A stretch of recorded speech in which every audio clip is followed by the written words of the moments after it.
de um modo diferente. Agora vamos ter nossas aulas, né? Se faz necessário, né? Espero que todos vocês estejam bem. Em breve nós estaremos juntos de novo, né? Para ter a nossa aula mais interativa, mas vai ser uma experiência legal que todos nós vamos passar, né? Bom, pessoal, vamos lá. A gente vai dar sequência, então, na parte da digestão, que nós havíamos feito um primeiro módulo, né? Digestão 1, e agora nós fazemos tema digestório 2, né? No primeiro módulo que a gente fez a digestão de alimento 1, a gente falou bastante da boca, da função da boca, né? Então a gente sabe que na boca a gente vai ter o quê? Os dentes que vão triturar os alimentos para que facilite o processo de digestão, né? Então, e depois teremos uma função ainda importantíssima que é a saliva. A saliva tem uma função interessante na digestão. Duas maneiras. Primeira, que ela vai liberar água para umedecer o alimento, para facilitar a deglutição, né? Então a gente conseguiria engolir facilmente, ou seja, não há necessidade de você estar tomando água junto com a refeição, até que isso não é recomendado, né? E uma outra função é a liberação de uma enzima. Lembra lá que a gente falou de enzima? A enzima é um acelerador biológico, ele vai acelerar uma reação química que demoraria muito tempo para acontecer, ele vai acontecer agora em questão de minutos, né? Então, essa enzima, e lembra, só recapitulando, que a gente falou que a enzima ela precisa ter condições favoráveis para que ela possa atuar. Por exemplo, o pH e a temperatura, né? Então ela tem que ter uma temperatura ótima e um pH ótimo para ela poder funcionar. O pH, lembra que a gente falou de escala de pH, ela vai de 0 até 14, né, escala de pH. De 0 a 6 você tem substâncias ácidas, portanto, e aí de 7 substâncias neutras e de 8 a 14 substâncias básicas. E cada enzima vai precisar de um pH ótimo para poder funcionar. E nesse momento o pH da boca, em torno de um 7, é onde a amilase salivar vai estar funcionando. Então a amilase salivar vai ser liberada e o que essa enzima vai fazer? Nesse primeiro momento, ela vai começar a quebrar o amido. Então a gente chama de um polissacarídeo, né? Um carboidrato grande. E esse carboidrato, ele precisa ser quebrado em dose unitária. O que vai acontecer com todos os outros nutrientes, assim como a proteína, assim como o lipídio, vai acontecer com todos eles. Eles têm que ser transformados em dose unitária para que seja absorvido pela corrente sanguínea, correto? Beleza, então essa amilase salivar, ela quebra o carboidrato, esse polissacarídeo de inúmeras glicoses, transformando ele em maltose, que é um disacarídeo. Então você tem uma glicose e uma glicose unida que formam um disacarídeo. Esse disacarídeo não entra na corrente sanguínea, mas lá na frente a gente vai ver que ele vai ser quebrado lá no intestino delgado, mas é mais adiante. Seguindo, a partir do momento que a boca triturou os alimentos, liberou a amilase salivar. Agora, esse alimento vai ser direcionado ao esôfago, né? Então, a partir da epiglote, da glote, abaixo, até a ligação do estômago, é feito pelo esôfago. O esôfago é um canal muscular, né? Que ele vai ser empurrado o alimento para baixo. Então, o alimento, a gente pensa assim, o alimento veio e caiu no estômago. Não, ele não cai no estômago. Ele é empurrado. Portanto, você poderia estar de ponta cabeça que você conseguiria se alimentar sem problema nenhum. A não ser coisas líquidas, né? Que aí ele daria um refluxo e isso voltaria para a traqueia, o que não seria interessante, né? Poderia até engasgar nesse momento. Mas ao chegar no estômago, o estômago passa a produzir o suco gástrico. Esse suco gástrico, ele vai ter um pH já bem mais ácido do que a gente tinha lá na boca, né? Vai ter um pH em torno de 2. E esse pH em torno de 2 vai facilitar o processo de digestão. Por que ele vai facilitar? Porque ele vai como se fosse ali os dentes, né? Ele vai ajudar a emulsionar ainda, vai ajudar a triturar ainda mais esses alimentos. Por essa questão da acidez. Esse pH ele é tão forte, porque se a gente pegasse ele e colocasse na mão, qualquer parte do corpo queimaria. Né, provocaria danos à pele. Mas por que na pele provoca e no estômago não provoca? É porque lá dentro a gente tem uma proteção produzida lá pela organela, complexo de Golgi, que vai fazer como se fosse grosseiramente uma pintura, né, que ele faz internamente no estômago, para proteger o estômago. Então por isso que não acontece. Né? Tanto é que quando a gente acaba vomitando, né, volta aquela coisa azeda, ácida, queima a boca, toda a parte de cima, porque aqui não tem essa proteção, o esôfago não tem essa proteção, então dá essa sensação de queimar, tá? Então o estômago está protegido bonitinho. Então esse suco gástrico ácido quebra, fraciona os alimentos. E junto com ele passa a liberar a nossa segunda enzima, que é a pepsina. A pepsina vai quebrar proteínas, né? Que eram onde você vai ter uma proteína maior, já foi quebrado um pouco nos dentes, foi quebrado um pouco pelo ácido, agora ele vai ser quebrado ainda mais pela própria pepsina, ok? Bom, a partir desse momento, o próprio estômago ele vai se abrir. Então ali nós temos um esfíncter, que é muito parecido pelo funcionamento do ânus, não tem diferença nenhuma, é um esfíncter também, né? Então ele vai abrir de acordo com a necessidade. Então, a partir do momento que você fez a alimentação, começou a fazer a digestão no estômago, esse esfíncter, que é o chamado piloro, esse piloro se abre e o alimento ele desce para o intestino delgado, ok? A partir do momento que ele desce para o intestino delgado, ele vai entrar na primeira porção do intestino delgado, que nós chamamos de duodeno, que é onde vai acontecer a maior parte da digestão química, vai acontecer no duodeno, onde vai ter envolvido nesse processo alguns sucos digestivos que falaremos agora, né? Então a gente tem primeiro o suco entérico. Esse suco entérico é produzido pelo próprio duodeno. Então as próprias glândulas ali do duodeno acabam produzindo esse suco. Esse suco vai conter basicamente o quê? Enzimas digestivas, né? Então se vocês acompanharem depois lá na página 303, a gente vai ter toda uma listinha de todas as enzimas que a gente tem, tanto no suco entérico quanto no suco pancreático, que falaremos a seguir, né? Então, nesse suco entérico, além de ter essas enzimas, ele vai ter um neutralizante de pH. Olha que negócio interessante. Você tinha um pH 2 lá no estômago, né? E então a pepsina funciona no pH 2. Lembra que a gente falou no início do vídeo? Que ela precisa ter um pH ótimo para funcionar, né? Agora, quando ela chega no duodeno, então ela vai neutralizar, ele vai pegar aquele pH que estava em 2 e vai levar lá para 7. Para quê? Para que as enzimas nesse local que trabalham no pH 7 possam começar a funcionar, né? Até que então a gente não tinha funcionamento delas, agora elas começam a funcionar, ok? Então, quais enzimas a gente teria? A amilase,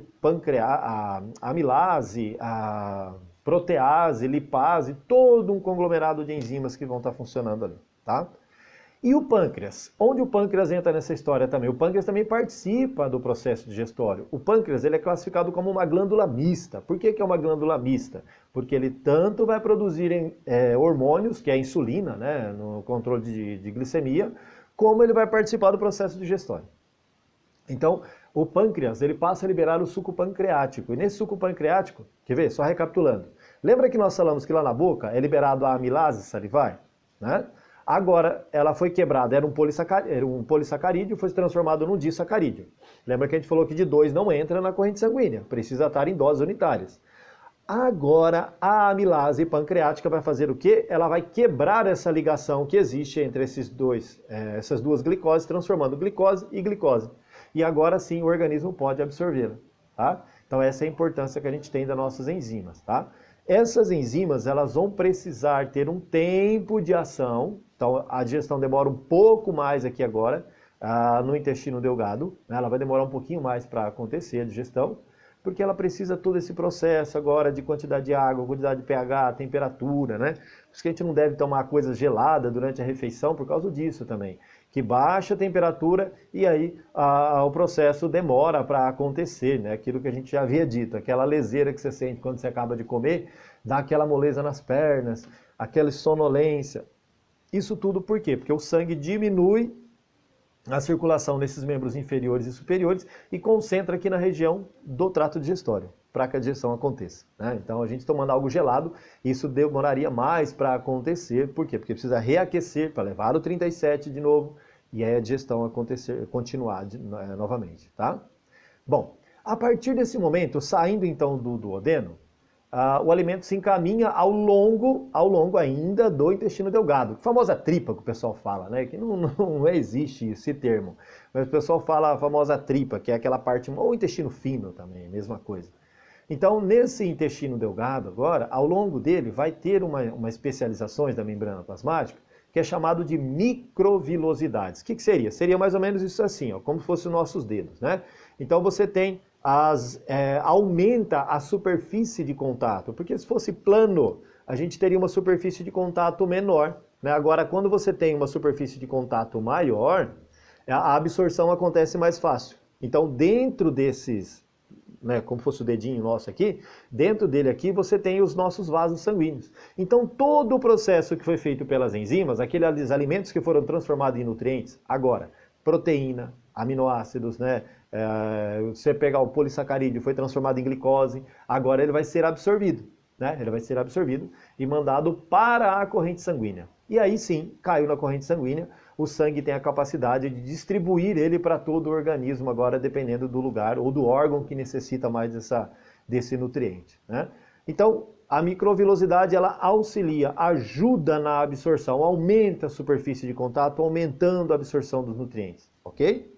Bom, até uma curiosidade, né? Tipo, a gente tem momentos que a gente tem diarreia, por exemplo, tem algum problema relacionado, é justamente o médico depois vai nos recomendar a tomar bastante soro caseiro, um reidratante, no modo geral, um isotônico, né? Comer comidas leves, porque nesse momento o organismo entende, se tem algum organismo patogênico, um fungo, uma bactéria, alguma coisa ali, ele não vai absorver, porque ele é seletivo, né? Então ele absorve aquilo que é interessante para ele. Então, se ele perceber algum contato de algum organismo patogênico que está fermentando alguma coisa ali, ele vai liberar. Por isso que a gente tem que tomar esse soro, depois esse reidratante, porque não absorve nutrientes. Então a gente perde isso tudo na diarreia, né? Apesar de que, só valendo uma dica, a gente não deve cortar a diarreia de maneira nenhuma, né? A diarreia tem que acontecer, né? Tem que acontecer justamente pelo organismo expelir todos esses organismos patogênicos indevidos que estão ali no trato digestório, tá? Então deixa, eu sei que vai ser meio ruim, né? Porque você vai ter que virar rei, você vai ao banheiro várias vezes depois, mas isso se faz necessário, então tem que acontecer expelir isso daí. Então, a partir desse momento, os nutrientes foram absorvidos, tá? Faltando agora uma coisa interessante, né? Ele passar pelo intestino grosso, né? Passar pelo intestino grosso. No intestino grosso, ele tem 3 cólons que a gente fala, que é chamado cólon ascendente, que é onde ele sai da ligação do intestino delgado para o intestino grosso, então é o cólon ascendente, transverso, e o cólon descendente, que vai se ligar ao ânus, né? Então, nessa ligação entre o intestino delgado e o intestino grosso, ele vai ter uma válvula chamada válvula iliocecal. Essa válvula também se abre e o alimento desce para o intestino grosso. No intestino grosso, e não volta, né? Então é essa a ideia. Então ele passou e não volta mais, tá? Então a partir do momento que ele passou, chegou no intestino grosso, o intestino grosso agora vai fazer o quê? A absorção de água e de algumas vitaminas hidrossolúveis que sobraram ali, água, né, que está junto, solúvel em água, ele vai ser absorvido agora. Então, o que o intestino grosso faz? Ele vai compactar agora o bolo fecal, não mais bolo alimentar, ele vai compactar esse bolo fecal, as fezes, a formação das fezes, vai absorver essa água e mandar para a corrente sanguínea. O mesmo vale que a gente falou agora. Caramba, mas está sujo de fezes, a gente vai absorver essa água, né? Para mandar para a corrente sanguínea, não vai entrar sujeira? Até os antigos usavam um termo, falavam assim, sangue, o indivíduo está passando mal, está com sangue sujo. Isso não existe, né, gente? Simplesmente o nosso organismo, a nossa membrana plasmática, ela é perfeita, ela seleciona aquilo que vai entrar e o que não vai, né? Então, a partir desse momento, o organismo começa a compactar esse bolo alimentar, esse bolo fecal, e vai produzir as fezes. Aí voltamos um pouquinho lá no módulo anterior, lembra que nós falamos sobre as fibras? Né? É interessante você comer bastante fibras, onde você vai encontrar em folhas, no modo geral, né? Alface, couve, brócolis, enfim, um monte de alimentos que você tenha fibras. A fibra agora, nesse exato momento, quando está sendo compactado, ela não deixa as fezes ficarem duras, sólidas, né? E aí você vai ter problema, lembra que a gente já falou isso em sala, né? Quando você vai para o banheiro, depois você vai ter problema. E aí pode dar problema lá na tua hemorroida, enfim, um monte de outras consequências que pode vir decorrente disso, né? Então, as fibras, elas vão, mesmo que o intestino compacte todo esse bolo fecal, ela ainda vai ficar pastosa. E aí, quando você for ao banheiro, facilita o processo, né? Não vai ter tantas consequências danosas para o teu organismo, tá?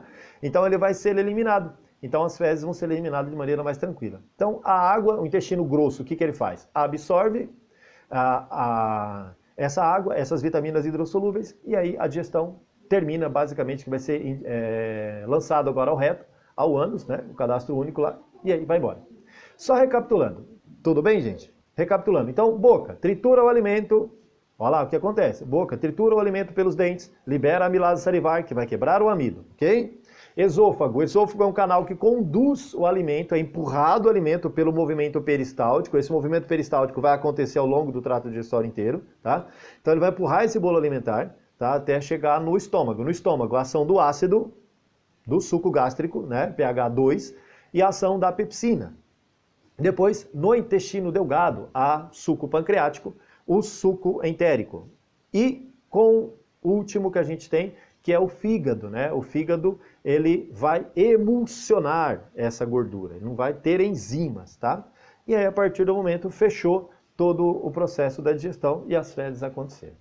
Ok? Vou deixar no vídeo uma descrição de um vídeo para vocês assistirem que fala sobre a digestão. Muito bacana, bem explicativos. Ok, gente? Abraço, até mais.